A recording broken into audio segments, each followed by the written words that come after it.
Cheers.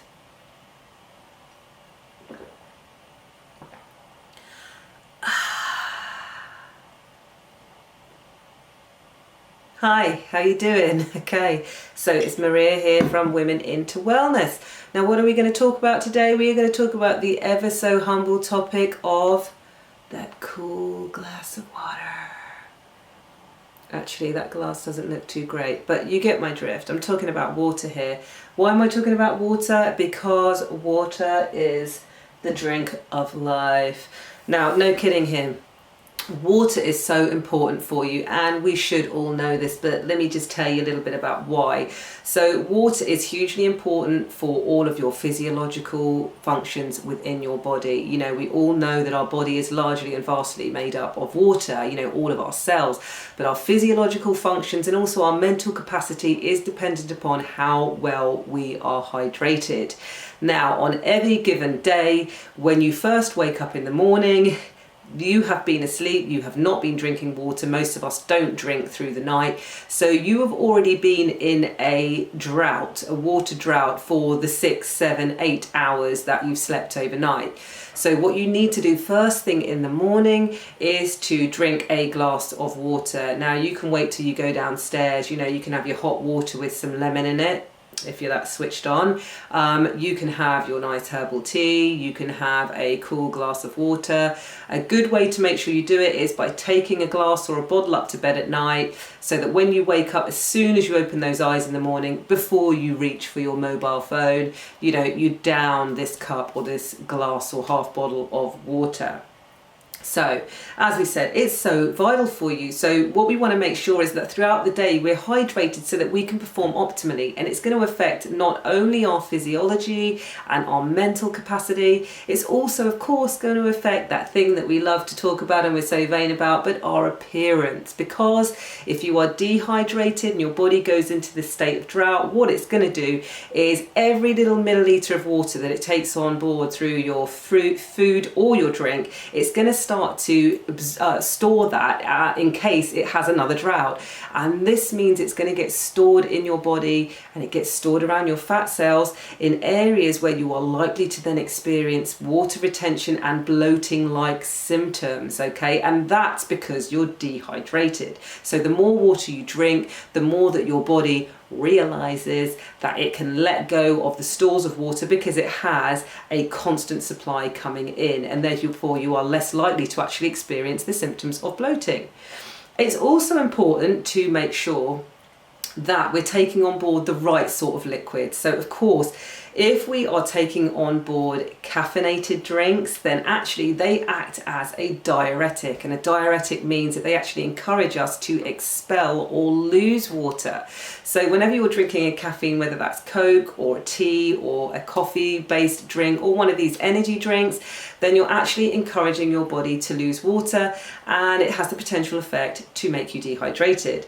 So what's interesting about this though is there is a fine balance in that. If for example you are having a very large drink that contains caffeine but it has a relatively small amount of caffeine, like a very weak tea in a massive bowl like mug, then you are likely taking on more water than you will be losing through the diuretic effect, because the caffeine amount is low in comparison, you see, so the relativity here of the amount you're taking on board. However, if you're taking on a very small quantity of liquids or water within that drink with a high caffeinated content, for example an espresso or one of these high octane energy drinks that's in a small can, then you're more likely to be experiencing the diuretic effect. So the end note on this is try and drink drinks that are not that caffeinated, or if you have a caffeinated drink, then try and match it like for like with a similar quantity of a glass of water or a water-based drink that is not a diuretic. Okay, so we're trying to get on as board as much liquid as we can to help us through the day. You can take it on, of course, through your foods, not only through your drinks. So if you're eating, water-filled fruits and vegetables, then you'll be getting a good amount of water through that as well. Now, how much water should we be drinking a day? You know, is it an exact science? It's going to vary for everyone, just as everything does in physiology. But the general guideline is to try and drink 2 litres or 8 ounces of water a day. And a good way to do this is just to go ahead and buy one of those bottles, or a sustainable type of bamboo type bottle, you know, one that's ecologically friendly, so that you can fill it up and know that each bottle of that is a litre, or if you've got a jumbo size 2 litre one, then that's great. And then any drinks you have on top of that are a bonus. Now, when are you going to want to drink more than these 2 litres? Well, for example, if you live in a hot climate, you know, or if you're working out, hot environments, exercising and sweating, you're going to be losing more of your water content. Of course, if you're poorly, so if you've got flu-like symptoms or you're sick with colds, then you need to be taken on the water to help flush all these things through.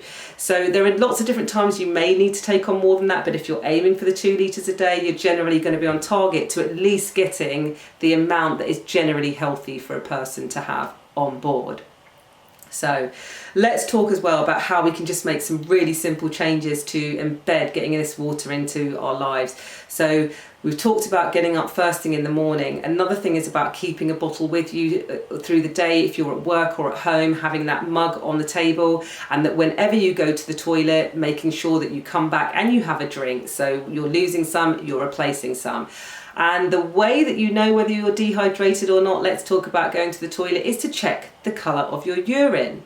Because if you're going to the toilet, your urine should be a pale straw yellow colour. So that's a very pale yellow. If it's darker than this, you know, a nice wheaty, you know, kind of yellow colour, a straw-like colour, then that means that you are really dehydrated already. And in fact, also an obvious sign is when you feel thirsty, it definitely means that you are already dehydrated.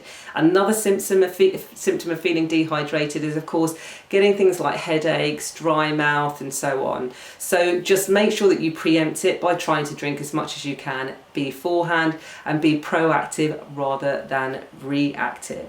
Another way to make sure that the water you're taking on board actually stays in your body and you're balancing up your fluids is to make sure you get enough electrolytes. So that's consuming healthy salts. So making sure that you get a good amount of mineral salts into your diet. And if you're eating a well-balanced diet, you'll probably get this anyway.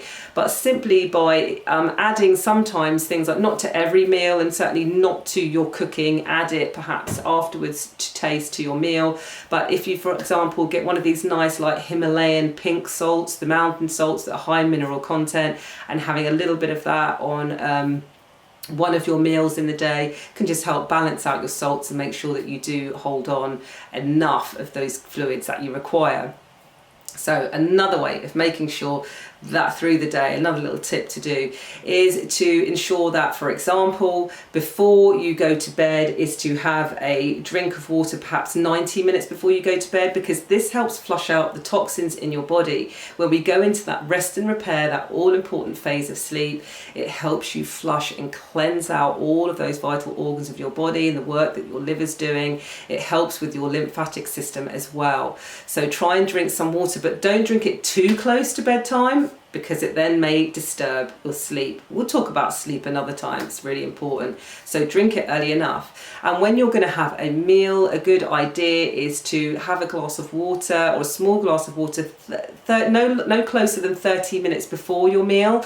This allows you to be hydrated, so that, for example, when you're eating, you don't overeat due to thirst. Okay, so that's one good reason, but it also means that your body has got the nutrients from the water, the hydration from the water that it needs to carry out that digestion effectively. And then to wait until about an hour after your meal to have another glass of water, so that you don't dilute all of those gastric juices, you know, while you're eating, because you want them to be able to do their work efficiently and effectively.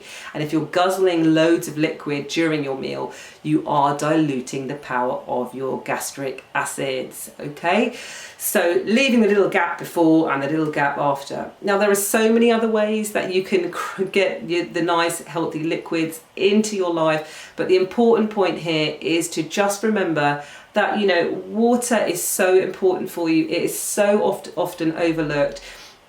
replace out some of your other drinks. So if you're into having your carbonated drinks, try and switch them for, you know, flavoured waters. Add some cucumber, add some fruit to your water, try some herbal teas. These can be really nice, and there are so many different types of them. What's important with herbal teas is make sure you're not having one that is healthy for other reasons, so it's packed with antioxidants but has the caffeine, which acts as a diuretic. So for example, your green tea, your jasmine tea, so these are typically Asian teas, they actually are caffeinated, naturally caffeinated drinks. So try and come away from those. Drink your rooibos, your rooibos, your redbush tea, and get that in, because that's naturally caffeine free. So there are lots of other alternatives that you can have. You can dilute down some fruit juices, you know, you can just drink your water as it is. But whatever way you do it, that you need to do it, because I know some of us don't actually like drinking water. It's true, of course it is. Some of us don't. We prefer to have a tasty flavoured drink. Try and find a creative way that you can get it on board, or just find those pockets in the day where you just have to get on with it and do it.